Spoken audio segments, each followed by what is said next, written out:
جنت نظیر وادی شگر اپنی تمام تر رانائیوں کے بابت پوری دنیا میں مقبول ہے۔ علمی و ادبی اعتبار سے مقبولیت کا حامل خطہ شگر کی سب سے منفرد پہچان دنیا کی بلند ترین چوٹی کیٹو ہے۔ دیگر چھوٹے بڑے دیہاتوں کے ساتھ بیسل اور ارندو کے مکین بھی صدیوں سے علاقہ شگر کی خوبصورتی میں اضافے کے لیے دن رات کوشاں ہیں۔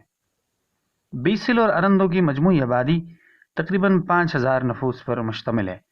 چاروں جانب پہاڑوں کے بیچ واقع یہ خطہ عرضی قدرتی ذخائر، جھیل، دریا، ندی نالے اور قیمتی جواہرات سے مالا مال ہے۔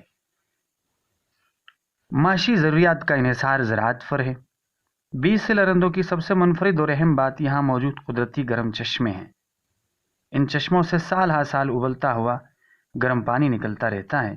دور دراز سے لوگ ان چشموں سے فیضیاب ہونے کے لیے آتے ہیں۔ مقامی لوگوں کا کہنا ہے کہ ان چشموں سے انسانی اعضاء کے جملہ بیماریاں دور ہوتی ہیں۔ نیز زندگی میں اولاد نرینہ سے محروم، اداس اور مایوس افراد ان چشموں کی بدولت شفایاب ہوتے ہیں۔ بیسل کے چشموں سے بہتا ہوا یہ پانی جوڑوں کے درد کے لیے بھی علاج ہے۔ ایک طرف ہزارہ قدرتی ذخائر سے مالا مال یہ خطہ ہے تو دوسری طرف ان علاقوں کے مسائل بھی بے شمار ہیں۔ 21ویں صدی میں بھی یہ علاقے تمام تر بنیادی سہولیات سے محروم ہیں۔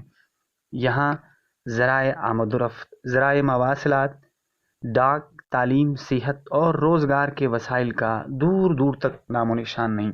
یوں لگتا ہے کوئی ویرانی سی ویرانی ہے، دشت کو دیکھ کے گھر یاد آیا۔ خراب سڑکوں کی وجہ سے آئے روز حادثات ہونا معمول کی بات ہے۔ یہ وجہ ہے کہ قدرتی ذخائر سے بھرپور یہ خطہ آج بھی دنیا کی نظروں سے اوجھل ہے۔ جمہور کی منشا کے مطابق جمہور کی سہولیت کے لیے وجود میں آنے والی گلگت بلتستان کی قانون ساز اسمبلی کے لیے شگر کے منتخب ماضی و حال کے نمائندے ان علاقوں کو مسلسل نظر انداز کرتے آ رہے ہیں۔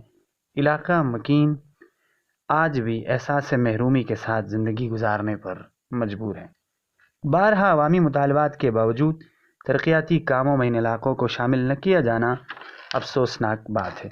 عوامی حلقوں کا مطالبہ ہے کہ بیسل اور ارندو جیسے دور افتادہ علاقوں کے مسائل ترجیحی بنیادوں پر حل کیے جائیں تاکہ قدرتی وسائل تک عام لوگوں کی رسائی ممکن ہو سکے اور سیاحت کو فروغ دے کر ان لوگوں کی معاشی حالت بھی مستحکم کی جا سکتی ہے۔